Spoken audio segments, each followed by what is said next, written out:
रहीम अस्सलाम वालेकुम students, welcome back to my channel educational tips. कैसे हैं आप सब? उम्मीद करती हूँ आप सब बच्चे बिल्कुल ठीक होंगे। तो बच्चों, मैं आपके साथ आज शेयर करने जा रही हूँ लेसन नंबर 2.2। लेसन नंबर 2.2 है हमारे पास थर्मल एंड इलेक्ट्रिकल कंडक्टर्स, यानी कि हम लोग थर्मल यानी हीट के बारे में बात करेंगे और इलेक्ट्रिकल यानी इलेक्ट्रिसिटी जो चीज़ें फ्लो कर रही हैं, जो चीज़ें अलाउ कर रही हैं हीट को और इलेक्ट्रिसिटी को पास आउट होने में, आज हम उन चीज़ों के बारे में बात करेंगे। ठीक है जी, आप आ जाते हैं क्वेश्चन नंबर 1 के ऊपर। Look at the picture of a lamp. ये एक पिक्चर है बल्ब की, ठीक है, आप इसको जरा देखिए। पार्ट नंबर 1 पे आ जाते हैं। Which part of the lamp are electrical conductor. हमारे पास ये जो बल्ब होता है इसकी वो कौन सा ऐसा पार्ट होता है जो कि इलेक्ट्रिसिटी को कंडक्ट कर रहा होता है। ऑल द मेटल पार्ट्स, और मेटल पार्ट कौन कौन से होते हैं? फिलामेंट होती है, वायर होता है और बेस होती है। ठीक हो गया। अब आ जाते हैं पार्ट नंबर 2 पर। विच part of the lamp is not an electrical conductor. और वो इस लाइट का, इस बल्ब का वो कौन सा ऐसा पार्ट है which is the part that do not allow the electricity to pass out. और वो है बल्ब, ग्लास बल्ब। ये शीशा जो है ना, ये इलेक्ट्रिसिटी पास नहीं होती। देखिए, हम लोग बल्ब चल रहा है और हम लोग इसके बल्ब के ऊपर हाथ रखते हैं, हमें कोई करंट लगेगा? नहीं लगेगा। ठीक है। Why are electrical plugs made of plastic. अब वो कह रहे हैं ये जो हमारे प्लग होते हैं ये प्लास्टिक के क्यों बने हुए होते हैं? Plastic is not an electrical conductor. The plastic protect you from getting an electric shock when you touch the plug. इस वजह से हमारे पास प्लास्टिक से बने हुए होते हैं क्योंकि they do not allow the electricity to pass out, and that's why when we touch the plug we don't get the electrical shock। हमें बिजली नहीं, हमें करंट नहीं लगता। ठीक है ना। अच्छा जी, अब आ जाते हैं पार्ट नंबर सी पर। what could your hands get burned? Why could your hand get burned if you stripped hot soup with a metal spoon? अब वो कह रहे हैं कि आपका हाथ क्यों जल जाता है अगर आप लोग किसी भी गर्म सूप को मेटल के किसी स्पून के अंदर, मतलब मेटल को कोई स्पून गर्म सूप के अंदर डाल दो, ठीक है, और वो थोड़ी देर बाद आप उसको उस स्पून को हाथ लगाओ तो आपका हाथ जल जाता है। क्यों? क्योंकि metal are the good conductor of heat. क्योंकि मेटल जो है वो गुड कंडक्टर हैं हीट के, वो इजीली हीट को पास आउट करते हैं। तो जब वो गर्म सूप के अंदर होगा तो वो सारी हीट किसमें ट्रांसफर होती चली जाएगी, आहिस्ता आहिस्ता करके सारे मेटल स्पून के अंदर ट्रांसफर होती चली जाएगी। इस वजह से वो सूप की जो हीट है वो जब मेटल में ट्रांसफर हो जाएगी तो फिर हमारा वो, हम जब हाथ लगाएंगे तो वो हम लोगों का हाथ जल जाएगा। ठीक है जी। Why is the wooden spoon good for stirring soup that is cooking in the pot. यानी कि वो कह रहे हैं कि ये क्यों हमारे लिए अच्छा है कि हम लकड़ी के चम्मच खाने के लिए इस्तेमाल, खाने बनाने के लिए इस्तेमाल करें as compare to that of हम कोई और स्पून इस्तेमाल करें। ठीक है। क्यों? क्योंकि would is not a good conductor of heat. क्योंकि वुड जो है वो इतनी जल्दी हीट को कंडक्ट नहीं करता। So the wooden soup will not get hot and burn your hand. जैसे अगर आप लोग वुडन सूप इस्तेमाल करेंगे तो वो आपका हाथ नहीं जलाएगा, वो ना तो वो सूप, वो जो स्पून है वो गर्म हो जाएगा। ठीक है, ना ही वो गर्म होगा और ना ही वो आपका हाथ जलाएगा। उसके बाद फिर हम लोग बात कर लेते हैं क्वेश्चन नंबर 2 की, that is practice. The table show how well some common metal will conduct heat. अब ये टेबल बताता है कि किस तरह से मेटल्स जो हैं वो इलेक्ट्रिसिटी को कंडक्ट कर रहे हैं। ठीक है। A high value means that a metal conduct heat very well. और जो सबसे ज़्यादा जिसकी वैल्यू दी हुई है, जस्ट लाइक अगर हम देखें इसके अंदर सबसे ज़्यादा सिल्वर की दी हुई है। ठीक है, जो सबसे ज़्यादा जो सिल्वर की अगर दी हुई है इन लोगों ने इसकी ही कंडक्शन ऑफ हीट, यानी कि सबसे ज़्यादा जो है ये सबसे ज़्यादा स्पीडली हीट को अपने अंदर पास आउट कर लेगा, अपने अंदर ऑब्जॉर्व कर लेगा, सिल्वर। ठीक है। और जिसकी कम है वो यानी कि इतनी जल्दी हीट को अलाउ नहीं करेगा, अपने अंदर से पास आउट नहीं करेगा। ठीक है।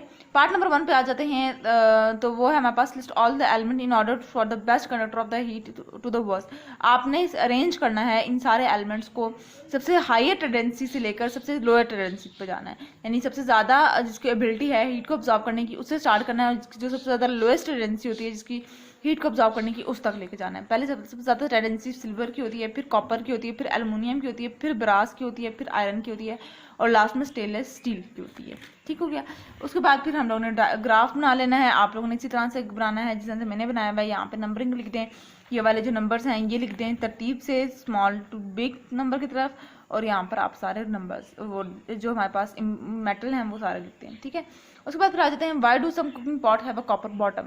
अब वो कह रहे हैं हमारे पास जो कुछ कुकिंग जो पॉट्स होते हैं उनकी कॉपर की निचला हिस्सा कॉपर का क्यों होता है? ठीक है। Copper is a good heat conductor, क्योंकि कॉपर जो है वो अच्छा हीट कंडक्टर होता है।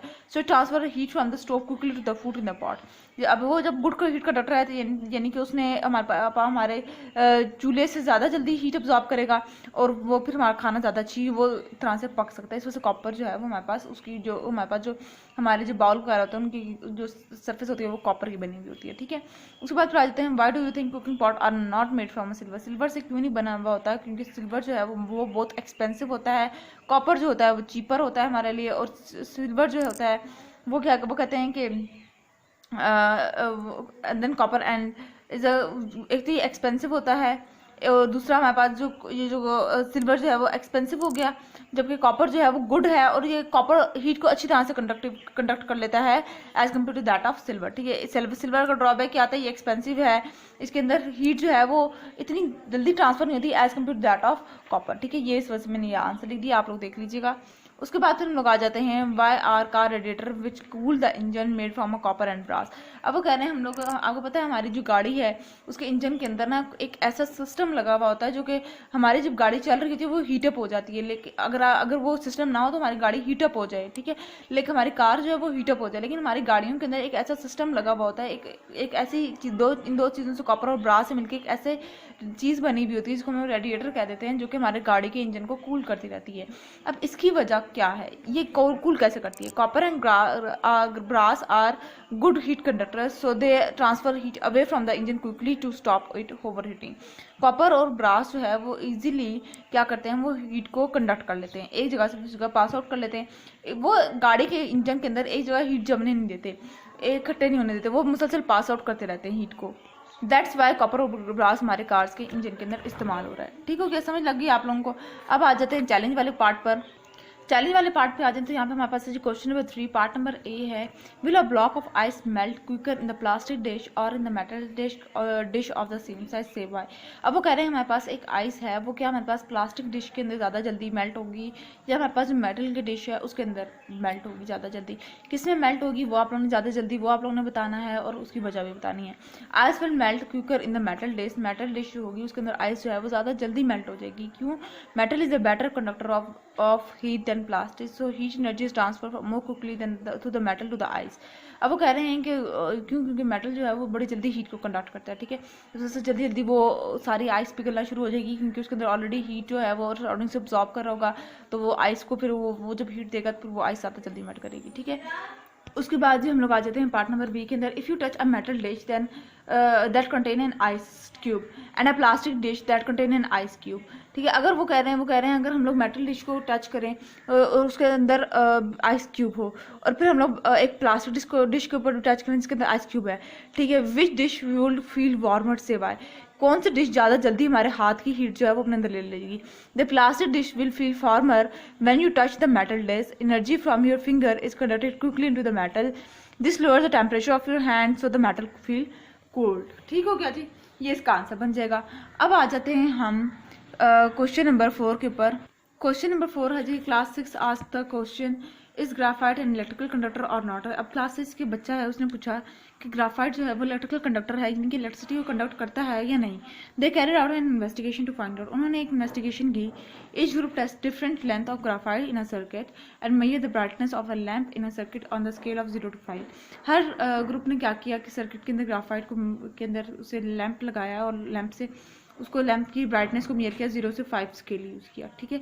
तो 0 showing that the lamp did not light up, 0 जो स्केल है वो बताता है कि लैंप जो है वो जला ही नहीं, और 5 बताता है कि सबसे ज़्यादा जो ज़्यादा रोशनी थी ना वो 5 रिप्रेजेंट कर दिया, ठीक है जी। अब देखिए ये आप लोगों को ग्राफ दिया हुआ है, टेबल से दिया हुआ है, आपने सबसे पहले बताना है identify the variables in the investigation. Dependent variable कौन सा होगा, ब्राइटनेस ऑफ द लाइट हो जाएगी, ठीक है। इंडिपेंडेंट कौन सा होगा, लेंथ ऑफ द ग्राफाइट, और कंट्रोल वेरिएबल का होगा हमारे पास सर्किट के कंपोनेंट्स, ठीक है। उसके बाद फिर हम लोग ग्राफ बनाएंगे, ग्राफ हमारा कुछ ऐसा बनेगा, देख लीजिए आप लोग। उसके बाद फिर हम लोग पार्ट नंबर सी के अंदर आ जाते हैं, why did they work an average brightness of for each length और ऑफ ग्राफाइट टेस्टेड। इसका आंसर आ जाएगी the measurement of brightness for each length of graphite could be slightly different from each group, यानी कि जो brightness की जो length है या मेजरमेंट है वो हमारा थोड़ा सा डिफरेंट होगा हर ग्रुप का। The average takes into account all the different value measure, ठीक है। फिर आप लोगों को एवरेज, उन बच्चों ने एवरेज निकाली होगी, ठीक है। उसके बाद इसका पैटर्न सीन द रिजल्ट, आपने पैटर्न बताना है। The brightness of the lamp increases as the length of the graphite decreases, जैसे जैसे ग्राफाइट की हम लेंथ कम करते जाएंगे वैसे वैसे हम लोग क्या ब्राइटनेस इंक्रीज होती चली जाएगी। उसके बाद फिर आ जाते हैं हम लोग एफ पार्ट पे, विच what is the answer for class 6 question. Graphite is a conductor and non conductor for electricity. The answer depend upon the length of the graphite used. Longer length will conduct little और no electricity. जितनी ज़्यादा graphite की length ज़्यादा होगी, इतनी ज़्यादा electricity की, या तो इलेक्ट्रिसिटी कंडक्ट ही नहीं हो रही होगी या बहुत कम कंडक्ट हो रही होगी। ठीक हो गया, ये था आज का लेक्चर। होप्स आपको समझ आ गया होगा। अगर आज का लेक्चर आप सबको समझ आ गया है तो मेरे चैनल को सब्सक्राइब कर दीजिएगा, वीडियोस को लाइक कर दीजिएगा और साथ साथ बेल आइकन को प्रेस करना मत भूलिएगा। इससे मेरे आने वाली हर लेटेस्ट अपडेट सबसे पहले आप तक पहुंचेगी। मिलती हूँ किसी और वीडियो में। दुआ में याद रखिएगा, अपना ख्याल रखिएगा। जाते जाते चैनल को मत सब्सक्राइब कर दीजिएगा। कमेंट बॉक्स में बताना मत भूलिएगा कि आपको मेरा आज का लेक्चर कैसा लगा। अल्लाह हाफिज़।